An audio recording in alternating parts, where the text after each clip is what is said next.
Bonjour, aujourd'hui je vais vous présenter un kit, une maquette issue de la série Iron Blood Orphans, qui est la dernière série en date de Gundam, qui vient de se terminer, que vous avez peut-être pu suivre sur différents sites de streaming légal, comme Daisuki.net, Crunchyroll ou Wakanim.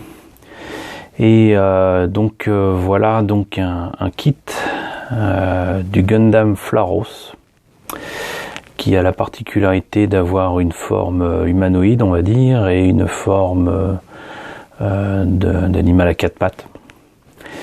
Et le Gundam Flaros est également nommé le Ryusei Go. Alors si je me rappelle bien, pour avoir suivi la série et m'en faire une petite idée, il me semble que le Ryusei Go, ça veut dire que c'est le 5e mecha qui a ce nom-là de la part du pilote. Qui est un peu spécial, comme gars. C'est un va-t-en-guerre chaud bouillant, et donc il aime bien renommer les mechas dont il a la charge. L'autre particularité aussi, c'est que c'est un mecha lourdement armé avec une arme capable de mettre à mal ses ennemis, et pas qu'un peu, et sur lequel tombent tout à fait par hasard nos héros. Voilà, donc ce kit, c'est un HG, donc c'est un high grade. Il est proposé au Japon, toujours la même méthode ici, à 1400 yens. Normalement, il est trouvable en France, depuis l'année dernière, je dirais. Là, on voit d'ailleurs sur cette boîte qu'il peut utiliser les armes, on l'aura deviné, optionnelles, qui sont proposées ici par Bandai.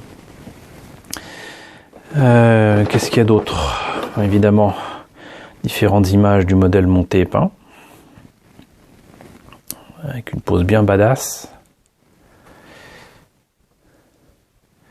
Et, particularité quand même des boîtes modernes, c'est qu'elles sont à la fois en japonais et en anglais. Donc là par exemple, on a ici reproduit les couleurs de façon précise au travers de pièces plus petites et plus détaillées. Voilà, apprécier de réaliser des poses impressionnantes en utilisant toutes les possibilités de son corps, ses articulations, quoi. Je vais pas continuer à traduire ça comme n'importe comment depuis l'anglais, mais voilà. Donc vous l'aurez compris, il y a des trucs qui sont traduits en anglais, et si on maîtrise un minimum la langue de Shakespeare, c'est quand même bien cool. Je vous propose de voir à l'intérieur ce que ça donne. Alors, on va commencer par la notice, ce serait pas mal.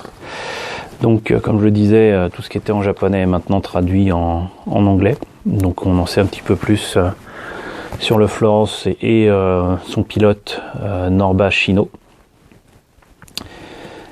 Donc, comment ça s'ouvre ce truc? Voilà. Donc là, on a la présentation du Gundam avec ses flingues, comment on dit déjà en français, ray guns, ces rayons laser, je sais pas. La version plutôt animale sur quatre pattes, qui lui permet d'augmenter sa puissance, si je me rappelle bien. Les couleurs à utiliser. On arrive ensuite aux pièces. Comme c'est un modèle qui n'existe pas par ailleurs, pas beaucoup de pièces à récupérer à part au niveau des articulations, ce qui reste tout à fait classique. Oups, pardon.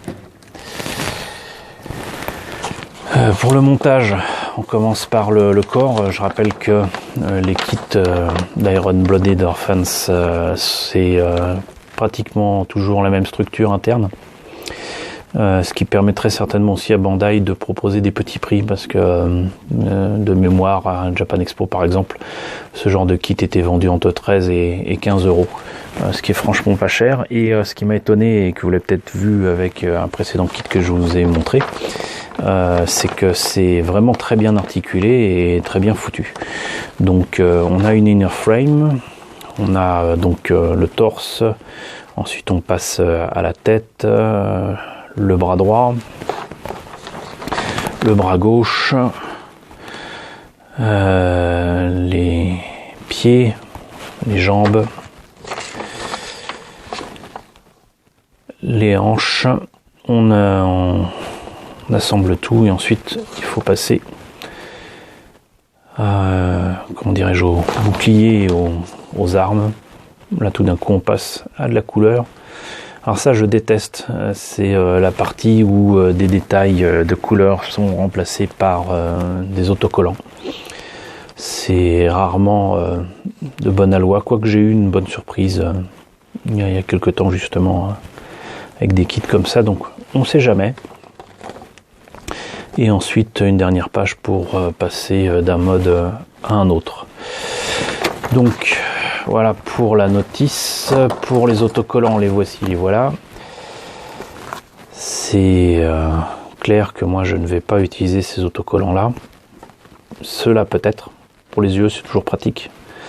Pour le jaune éventuellement. Mais pour tout ce qui est partie fuchsia là, je vais lui préférer très certainement de la peinture. La planche de polycap pour les articulations. Alors, ce que je pensais être une grappe noire, en fait, est une grappe d'une couleur marron. Voilà, c'est un marron foncé, on va dire.